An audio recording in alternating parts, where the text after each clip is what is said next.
참는 사람도 없을 거고. 움직임 진짜 아프다. Sebelum mulai, kasih komentar dulu dong, Bang Udin Editor. Bang, siapa orang tuanya anak panah? Pertanyaan yang cukup tulul dari Bang Febri Eko, tapi akan saya jawab ya. Orang tuanya anak panah adalah Bapak Panah dan Ibu Panah.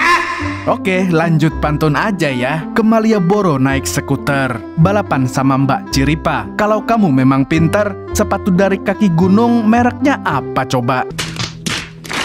Halo warga Nobar yang kalau liburan ke pantai, anunya kemasukan pasir. Kayak apa kabarnya berataan? Sehat-sehat aja kalau... Kembali lagi bersama saya Mamang Tobi, sang pengangguran profesional yang kali ini akan membawakan film berjudul The Chaser yang dirilis pada tahun 2008. Film ini diangkat dari kisah nyata tentang pembunuh berantai yang telah menghabisi 20 orang dan menghebohkan Korea Selatan pada tahun 2005. Dan sejak dirilis secara global, The Chaser telah mendapatkan banyak pujian dari kritikus dan penonton film. Bahkan, angka kepuasan penonton di Rotten Tomatoes mencapai 89%. Dan selain itu, film ini juga mampu menggambarkan cerita yang sangat realistis dan mampu membuat jantung penonton berdebar sepanjang film. Gak percaya? Yuk kita tonton. So, tanpa berlama-lama lagi, siapkan mata, telinga, dan anu-anuan kalian semua. Mari kita nobar dan inilah The Chaser. Film dimulai dengan memperlihatkan seorang wanita cukurukuk yang sedang bertemu dengan pelanggannya. Mereka lalu pergi ke sebuah kompleks perumahan orang kaya tempat pria itu tinggal. Tapi sejak pertemuan itu, wanita cukurukuk ini tidak pernah terlihat lagi. Bahkan, mobil si wanita masih terparkir di area komplek tersebut hingga menimbulkan kecurigaan polisi. Tak lama kemudian, ada seorang mafia bernama Eum Jung Ho, bos dari si wanita cukurukuk, menghampiri mobil tersebut. Dan dia menduga kalau wanita itu telah kabur dan membawa semua uang bayarannya. Beberapa hari setelahnya, Jung Ho menyuruh anak buahnya yang merupakan mantan sales sumber baru motor untuk menyebarkan brosur jasa wanita cukurukuk di pusat kota Seoul. Rupanya, Jung Ho sedang resah karena tidak bisa membayar hutang kepada rekan bisnisnya gara-gara bisnisnya yang tidak menguntungkan. Terlebih lagi, ada dua wanita cukurukuk yang hilang tanpa kabar. Tak berselang lama, Jung Ho mendapat telepon dari pelanggan baru di distrik Hapjeong. Dan tanpa pikir panjang, dia pun langsung mengirim wanita cukurukuk ke sana. 합정동이요. 301호.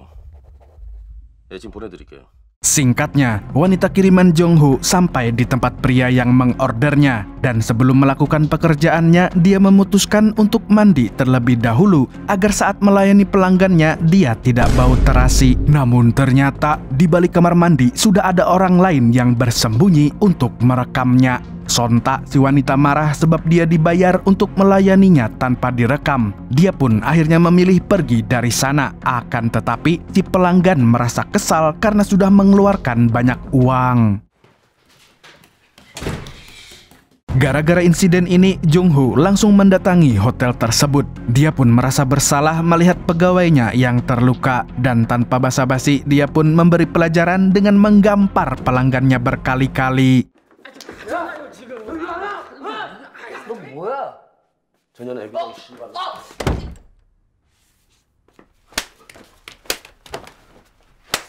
Selain itu, Jung Ho juga memalak si pelanggan agar dia bisa mencicil hutangnya. Di luar hotel, Jung Ho membujuk si wanita untuk tetap bekerja dengannya. Namun, wanita itu sudah muak karena selalu mendapatkan pelanggan yang jamet dan tidak tahu diri. Padahal Jung Ho sedang membutuhkan banyak wanita untuk disebar ke seluruh penjuru Seoul agar bisa mendapatkan uang yang banyak. Tapi sekarang banyak wanitanya yang kabur atau menghilang tanpa jejak dan hanya tersisa beberapa orang saja. Mendengar keluhan si Jung Ho, wanita itu pun kesal dan meninggalkannya. Dia merasa kalau Jung Ho tidak peduli dengan keselamatan para wanita.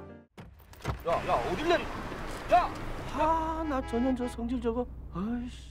Jungho kemudian ditelepon oleh anak buahnya yang mengatakan kalau ada pelanggan yang mengorder tapi tidak ada wanita yang tersedia. Akhirnya Jungho pun memutuskan untuk menghubungi Mijin, pegawai wanitanya yang sedang sakit karena di orderan terakhir dia disuruh menyusui tuyul milik pelanggannya. Di rumahnya, Mijin terlihat sedang dirawat oleh anak sematawayangnya. Kemudian, dia ditelepon oleh Jungho yang memaksanya untuk bekerja. Meski Mijin telah memohon, Jungho tetap tidak percaya hingga mengancam akan menjemputnya secara paksa. Mau tidak mau, Mijin pun harus mengikuti kemauannya. 미안해요. 몸이 너무 안 좋은 것 같아서요. 일 나가라. 욕 쳐도먹고 질질 짜지 말고. 어? 아니에요. 그럼 너도 그년들처럼 도망가는 중이야? 어디냐고 집이? 어? 나갈게요. 저 오전한테 전화해봐. 나가야 돼? 얼른 갔다 올게. Ketika Jungho berada di kantornya, dia kembali ditelepon dan ketika dia mengecek teleponnya, di sini dia menyadari kalau orang itu sering memesan wanita hampir setiap minggu. Dia pun langsung mengecek buku catatannya dan ternyata semua pegawainya yang pernah dipesan orang misterius itu hilang tanpa kabar. Merasa khawatir, Jungho pun segera menyusul Mijin sebelum terlambat. 간단하지? 어? 그래 티내지 말고. 하늘이 덮는다. 하늘이. 사무실 잘 봐. 예.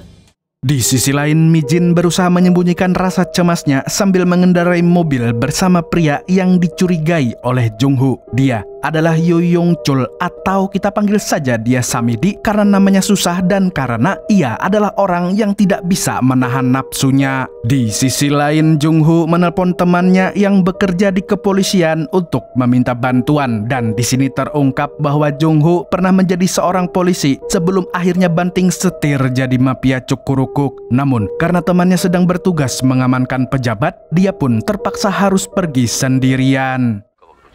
형 바쁘면 저 애 한 2명 좀 붙여줄 수 없나?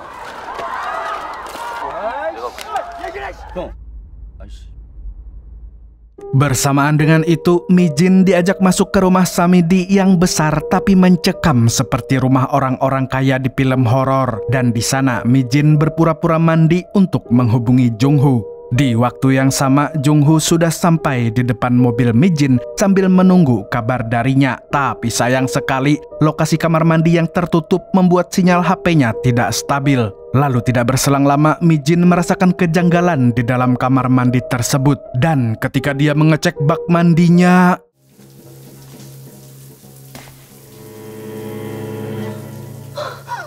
setelah selesai dari kamar mandi, Mijin pun kembali beralasan untuk keluar rumah mengambil sesuatu yang tertinggal. Namun sialnya, Samidi sudah menggembok rumah tersebut. Dan setelah itu, si Jamet langsung menangkap dan mengikatnya.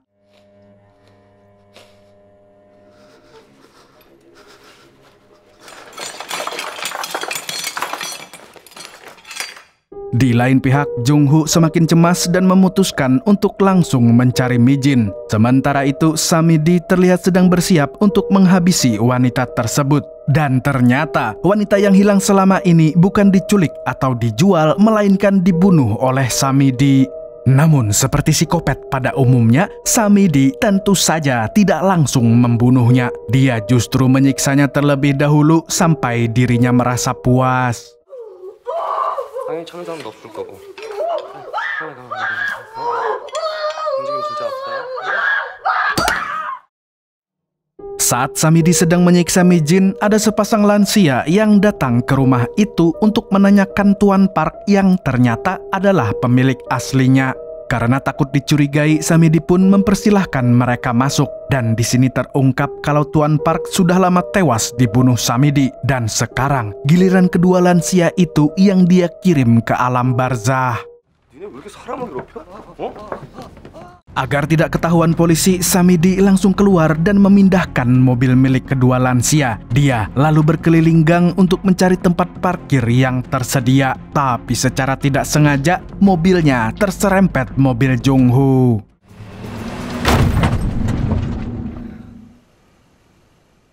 Jungho yang sedang sibuk pun meminta nomor ponsel Samidi agar dia bisa menghubunginya untuk mengirim uang ganti rugi. Akan tetapi Samidi justru menolaknya. Tentu saja, Jung Ho yang pernah menjadi polisi pun langsung curiga dengan gerak-gerik si Jamet.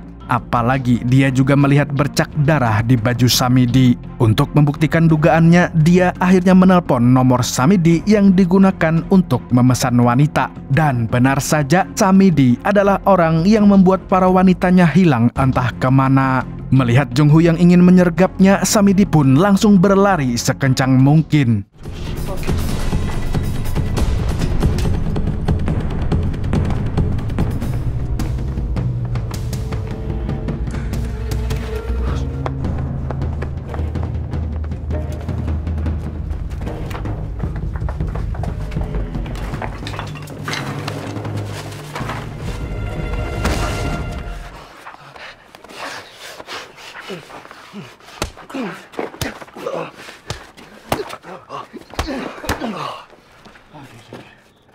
Meskipun berhasil menangkap Samidi, tapi Jung Ho justru dianggap bersalah karena telah memukulinya. Dan pada akhirnya mereka berdua dibawa ke polsek setempat.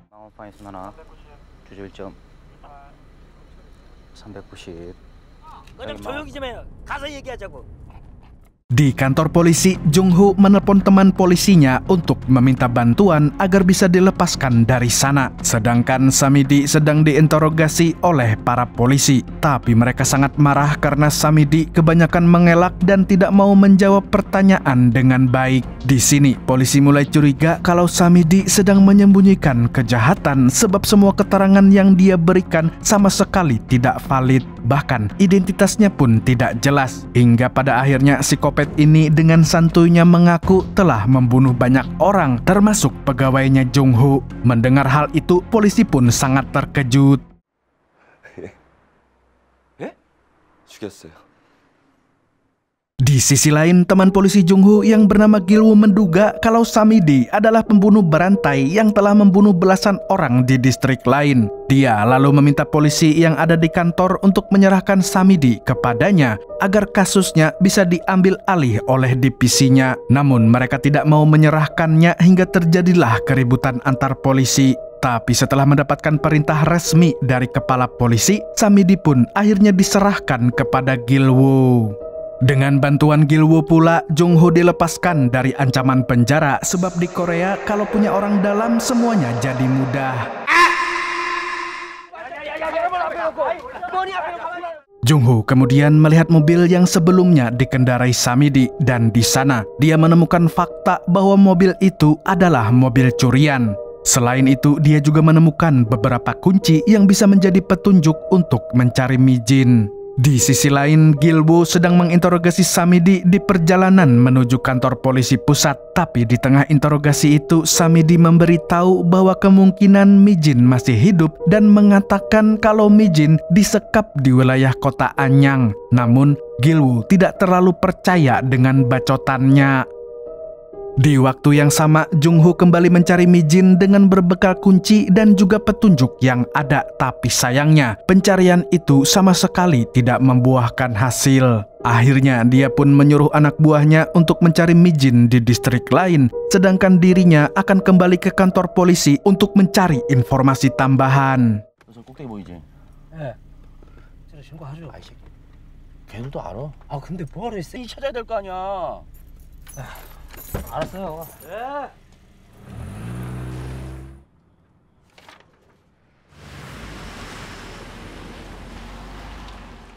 Di kantor polisi, mantan senior Jung Ho menjelaskan bahwa kalau kasus Samidi tidak terselesaikan dalam waktu 12 jam, maka kemungkinan Jamet itu akan dilepaskan.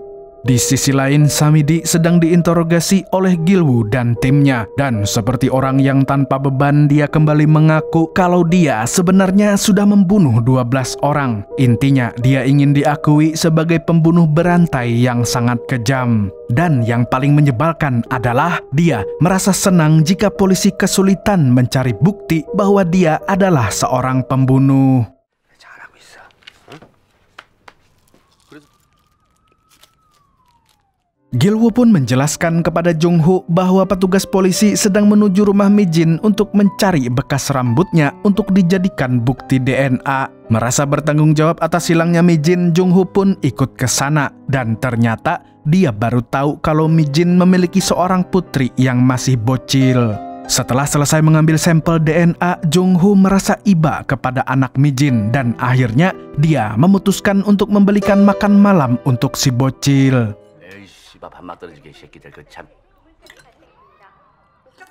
Selama makan sampai di dalam mobil, anak Mi-jin terus menanyakan keberadaan ibunya.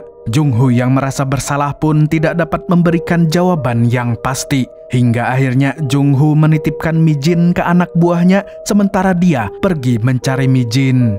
Di kantor polisi, kepala polisi menegaskan bahwa ini adalah kasus yang sangat penting dan harus bisa diungkap secepat mungkin. Apalagi ditambah dengan kasus pejabat yang juga harus segera diselesaikan. Dan jika para polisi gagal menyelesaikannya, maka mereka semua akan dipecat karena mempermalukan institusi kepolisian.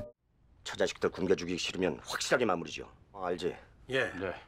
이거 뭐 Di sisi lain, Jung-ho akhirnya menemukan rumah milik kakak Samidi. Kakak Samidi yang takut terseret dalam kasus adiknya menjelaskan bahwa Samidi sudah dipenjara selama 3 tahun dan sudah dicoret dari kartu keluarga. Jadi, dia tidak tahu di mana Jamet itu tinggal. Di tengah perbincangan, dia melihat anak dari kakaknya Samidi memiliki jahitan di kepalanya. Lalu kakaknya Samidi pun menjelaskan bahwa Samidi pernah hampir membunuhnya saat bocil itu sedang sendirian di rumah. Dan seketika Jung-ho pun merasa iba pada keluarga ini karena ternyata jiwa psikopat Samidi sama sekali tidak bisa diremehkan.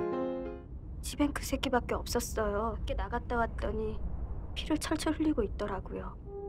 Sementara itu, Samidi yang masih berada di kantor polisi dengan kurang ajarnya mencoba menggoda seorang polwan yang sedang bertugas. Sedangkan Gil-woo dan kepala polisi sedang terdesak karena hakim tidak dapat memproses kasus Samidi yang minim bukti. Oleh karena itu, kepala polisi mengusulkan untuk langsung mencari bukti dengan menelusuri bukit terdekat yang kemungkinan menjadi tempat penguburan korban. 뒤져서 시체 찾아와. 산. 그렇지. 근데 그 동네 산 많아? Di tempat penyekapan ternyata Mi-jin masih hidup. Sementara itu, Jung-ho kembali menemukan informasi dari sesama mafia Cukurukuk bahwa Samidi pernah memesan wanitanya. Namun hingga saat ini keberadaan wanita itu juga tidak diketahui.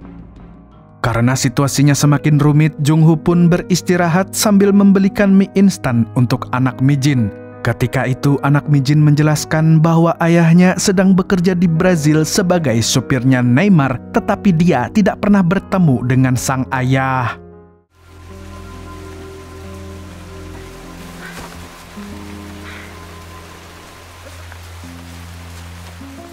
Di saat para polisi sedang melakukan pencarian di bukit, Jung-ho terus mencari riwayat telepon Samidi, dan kali ini dia menemukan wanita yang pernah melayani Samidi.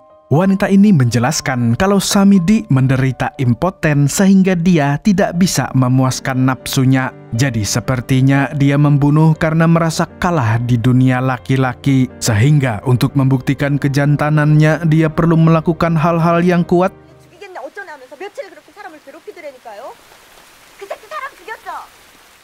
Anak Mi-jin yang mendengar cerita itu langsung menangis karena menduga kalau ibunya sudah meninggal dibunuh Samidi. Di sisi lain, Mi-jin tersadar dan menjerit karena terkejut melihat kedua mayat orang tua yang terbaring kaku di depannya. Di waktu yang sama, anak buah Jung-ho berhasil menemukan salah satu basement yang sesuai dengan kunci milik Samidi. Jung-ho pun segera mendatangi basement itu. Namun setelah diperiksa, dia tidak menemukan apapun di sana. Dan ketika akan kembali, Jung-ho bertemu dengan pria yang tinggal di basement tersebut. Akan tetapi, pria itu malah kabur dari sana. Sontak Jung-ho dan anak buahnya pun mengejarnya.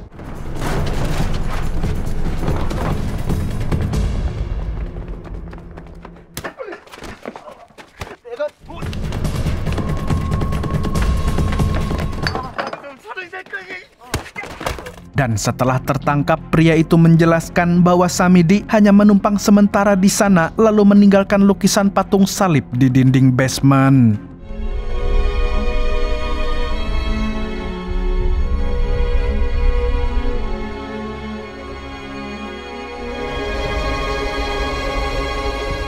Ketika Jung-ho kembali ke mobilnya, dia terkejut melihat anak Mi-jin sudah tidak ada. Jung-ho pun menemukan anak itu sudah terbaring di tepi jalan. Beruntungnya, anak itu masih sempat dibawa ke rumah sakit. Jung-ho yang frustasi lalu segera pergi ke kantor polisi dan menghajar habis-habisan si Samidi. Para polisi pun membiarkan Jung-ho hingga menemukan petunjuk tempat baru.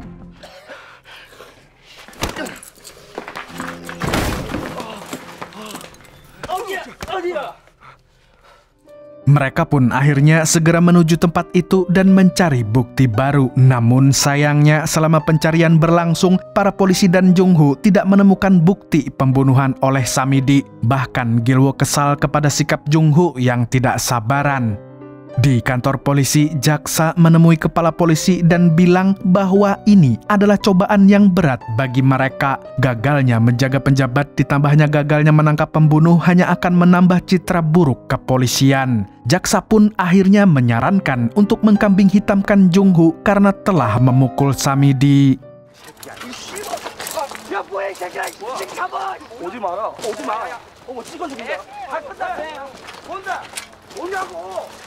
미쳤어? 야 우리가 몰입이자 검상 풀어주라는데 썰마 잡아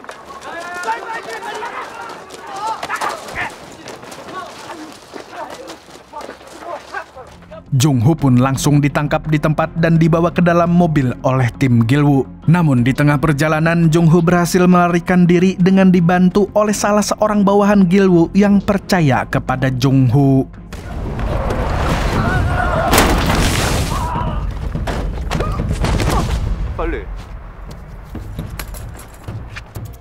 Di sisi lain, Samidi sudah bebas dari kantor polisi dan secara diam-diam dia diikuti oleh polwan bawahan Gil-woo.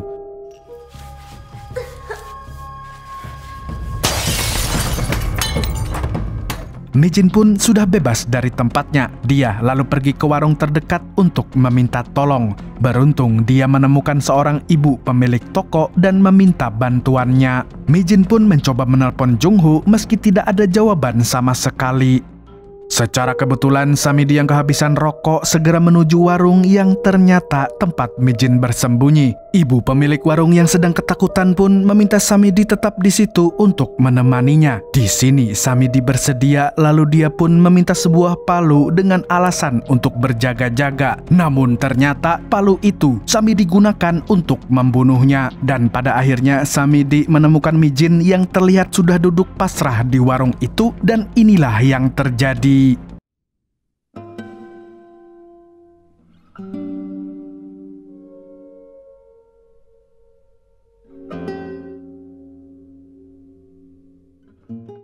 Di sisi lain, Jung-ho yang kelelahan terkejut melihat warung yang ternyata telah ditemukan mayat korban Samidi. Gil-woo dan para bawahannya hanya bisa tertunduk pasrah dan merasa gagal.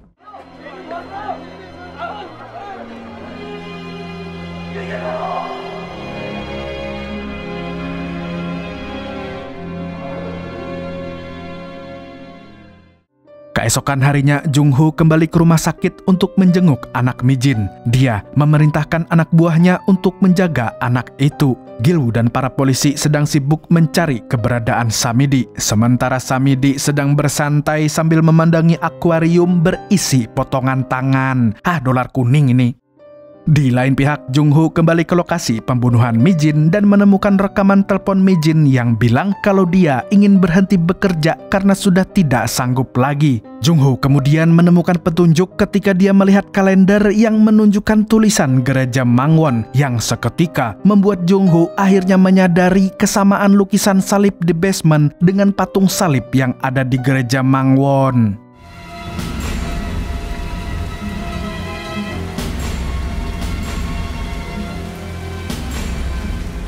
Dia lalu segera menemui pendeta yang bertugas di gereja Mangwon dan menemukan fakta bahwa Samidi pernah bekerja sebagai pemahat patung untuk gereja. Dan menurut si pendeta, ada seorang lansia yang mengenal si Samidi, dan orang itu biasa dipanggil Tuan Park. Jung-ho pun segera menuju rumah Tuan Park. Dia masuk dengan menggunakan kunci milik Samidi, dan secara tidak terduga Jung-ho bertemu Samidi yang sedang akan pergi dari rumah tersebut. Melihat itu, Jung Ho pun langsung menarik paksa Samidi yang melawan dengan menusuk paha Jung Ho dan pergelutan sengit pun terjadi.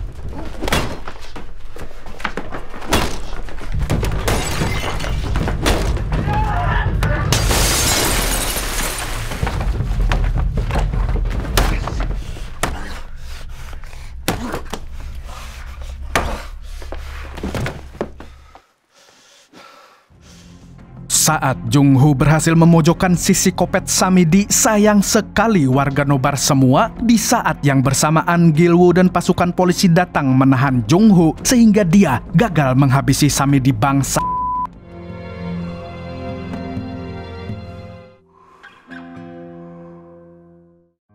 Para polisi akhirnya menemukan semua korban pembunuhan Samidi. Dan di akhir cerita terlihat Jung Ho menemui anak Mijin di rumah sakit dan duduk meratapi kesedihan karena gagal menyelamatkan ibunya.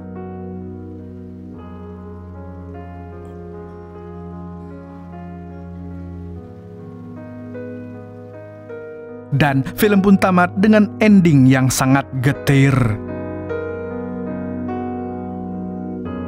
Film ini memberitahu sebuah fakta mengerikan tentang sisi buruk Korea Selatan yang penuh dengan kasus-kasus di luar nalar. Salah satunya adalah kasus pembunuhan berantai. Dan dari film The Chaser ini kita juga belajar bahwa orang yang seringkali dianggap lemah bisa jadi menyimpan rahasia kelam. Segitu dulu untuk hari ini. Saya Tobi mewakili orang yang masa kecilnya suka mainan karambol, yang gede juga pada suka tuh, mengucapkan sampai jumpa di video selanjutnya dan kamsya. Assalamualaikum warahmatullahi wabarakatuh. Tumben Mang bahas film psikopat. Iya nih, biar warga nobar nggak jenuh mas. Emang nggak bosen mas nonton film kungfu rebutan batu?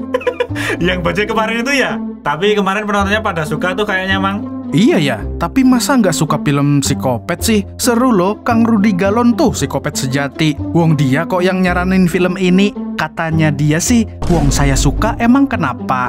Wah, kalau dia mah udah jelas Mang. Wong dia suka KDRT istrinya. Waduh, mas beneran? Kita laporin aja gimana? Wah, percuma Mang kalau lapor nggak bawa duit. Paling laporannya cuma ditulis, nggak bakalan diusut. Kecuali kalau kasusnya viral. Mas, udah, saya takut. Bakso.